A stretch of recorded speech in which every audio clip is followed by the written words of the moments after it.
After making an incredibly influential and important thrash metal debut album that started the entire movement for the most part, Metallica had to follow it up, and they followed it up with a masterpiece. It was no longer time to, party around and have fun with like their music, make songs about thrashing all around and stuff. It was time to get serious. It was time to talk about death. It's time to ride the lightning.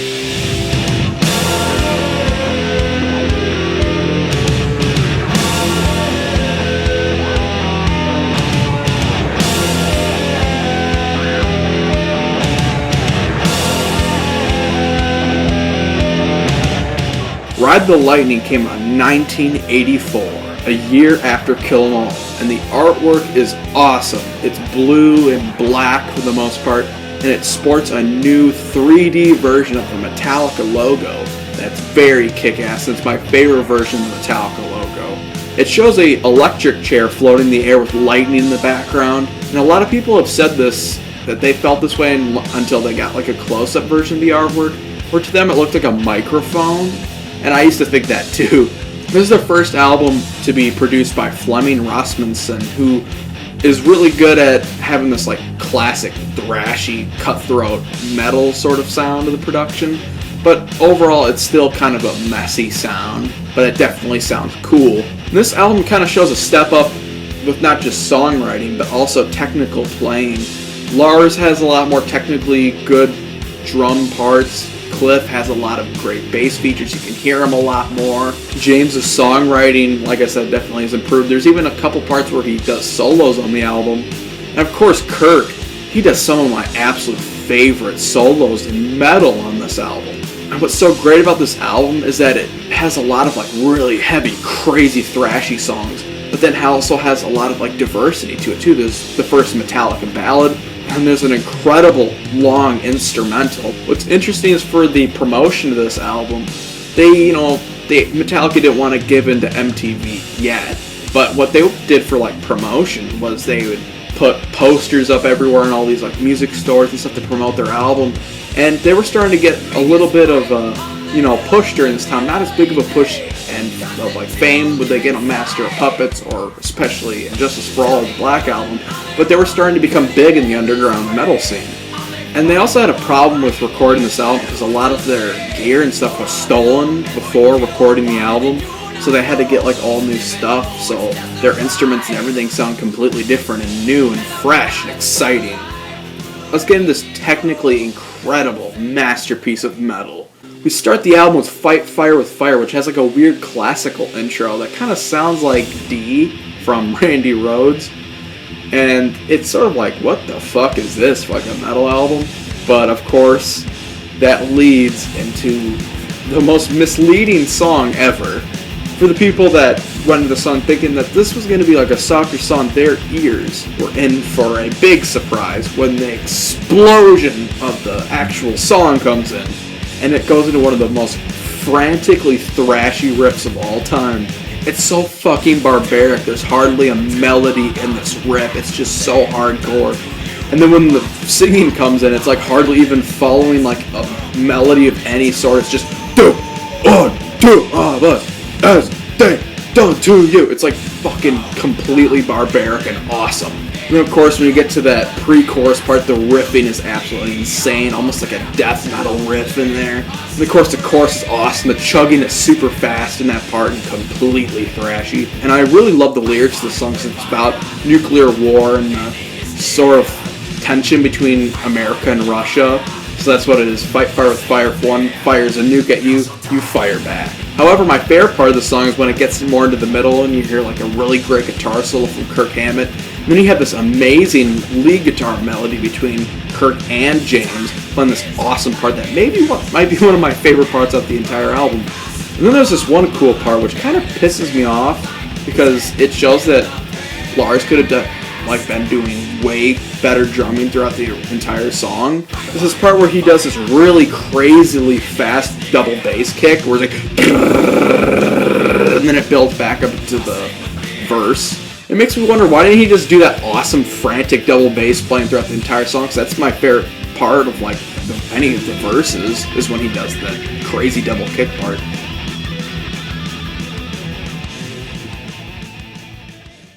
Then we have Ride the Lightning, which is an awesome song, and one of the last songs to have a Dave Mustaine writing credit from Metallica.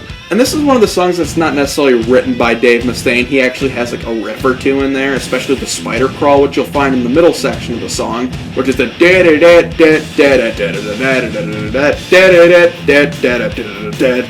which is of course the best part of the whole song. But the song Ride the Lightning is about being executed in the electric chair. And I love the lyrics and the awesome way it's built up. It has this incredibly scary and frightening intro with like lead guitars just like bleeding your fucking ears. And like the main parts of the song are just like really slow and fucking brooding. And the chorus is really creepy. The vocal melodies are haunting. Like I said, the middle section is the best part of the song. I love the crazy, frantic riffing that they have and the really awesome vocal lines that are very hopeless from James Hetfield.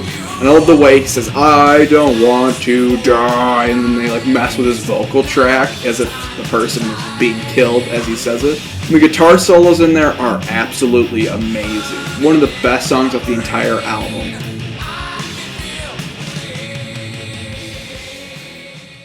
Then we have the classic For Whom the Bell Tolls. This and Hell's Bells, whenever you hear the bells at the beginning, like a loud bell going like bong, bong. If it's slow, then it's Hell's Bells. If it's a fast bell, then it's For Whom the Bell Tolls. This song is pretty much the same beat throughout the entire song up until maybe like the end, but they somehow pull it off by having a lot of cool changes with the music and some really great lead guitar work.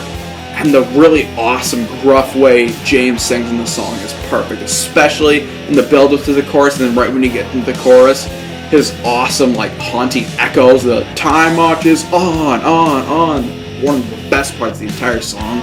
Then you get to the end where it's just, like, fierce, slow drumming, as if it's, like, mimicking the bell that's playing, and then you just hear some, like, crazy-ass, almost Slayer-like guitar solos.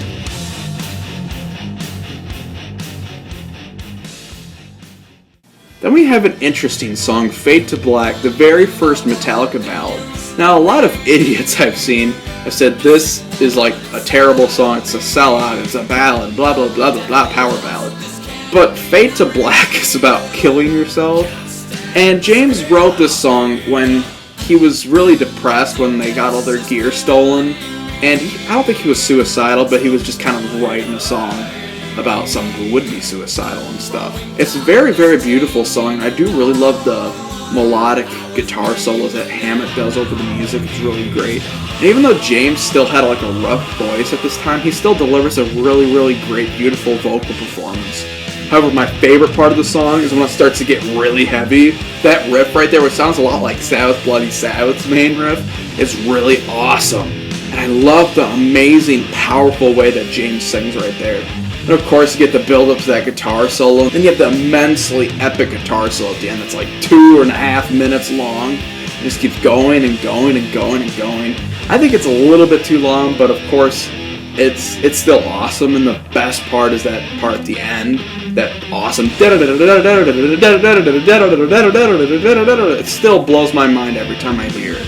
Kirk Hammett does a lot of kind of easy guitar stuff, like soloing, just does a lot of ascending and wah pedal stuff, but a lot of stuff in the solo is very technical and cool. Fade to Black used to be my absolute favorite Metallica song. It isn't really as much anymore, maybe it's because it's just kind of, I've listened to it too many times, but it's still an absolute classic.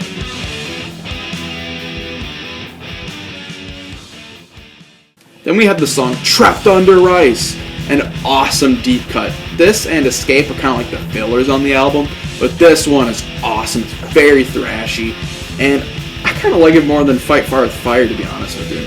I love like the really weird way he sings during the verse, and then I absolutely love the chorus. The riffs in that chorus are very catchy and just so fucking fast. It's just this open E over and over and over with like another chord thrown here and there. It's just really frantic. And I love the part that builds up to the guitar solo where he's saying mystified forevermore. That part's really cool too, and it's so different. It's like, whoa, this is kind of out of the ordinary. I really like that.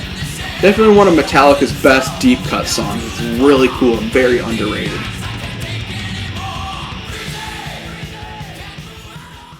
Then we get Escape, the other kind of fillery sort of song, and it is kind of a filler to me. It gets a little bit annoying. I don't really like the chorus that much. It kind of gets annoying after a while. The first time I heard it, I was like, ooh, that's really cool and like catchy and stuff, but then it kind of grinds on my gears nowadays. But the verse is really cool and catchy and stuff, and I do like the middle section. It's very creepy and stuff.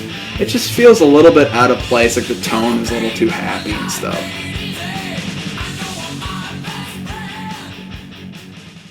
Then we have one of the best songs off the album, Creeping Death. It's about the plagues that God brought upon the pharaohs in the book Exodus. The pharaoh refused to let the Jewish slaves go, and then Moses told the pharaoh, if you do not let them go, then God will bring these like plagues upon you. And he kept refusing after each plague, and then the final plague was like the spirit of death. And that's what this song's about, Creeping Death, the spirit of God killing the Pharaoh's firstborn son. Fucking awesome lyrical theme, first of all, and an equally amazing song. The intro to it is very epic. The vocal delivery is absolutely amazing. The riffs in there are really cool. The chorus is so catchy and absolutely iconic.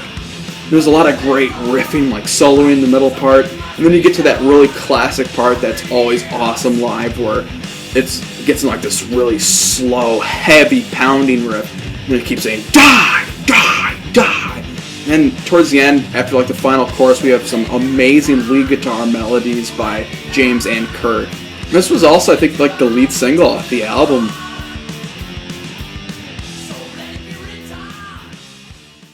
Then we have probably my favorite song off the entire album, The Call of Cthulhu, also known as When Hell Freezes Over.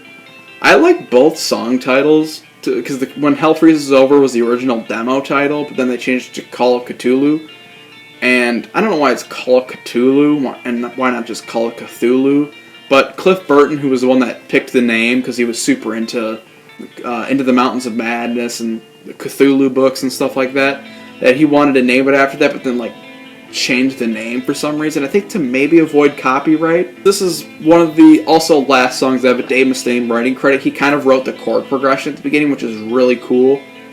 And this is like an epic instrumental, and Cliff said he wanted it to be written in a way where it kind of sounds like a classical piece, where it just keeps building off the same two kind of movements over and over and over, and then maybe occasionally change.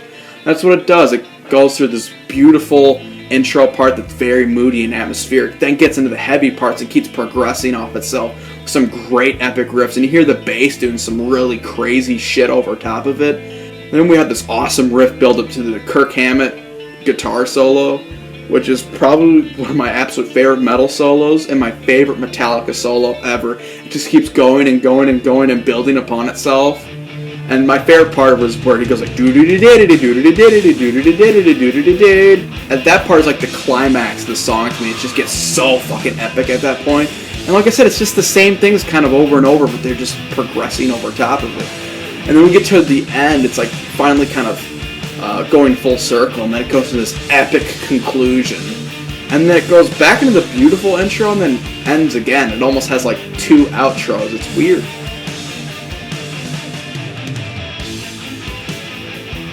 This album is an absolute Metallica classic, and a classic for metal. A lot of people say Master of Puppets is like the best metal album ever, but I think a lot of people are now starting to realize Ride the Lightning's a way more consistent album.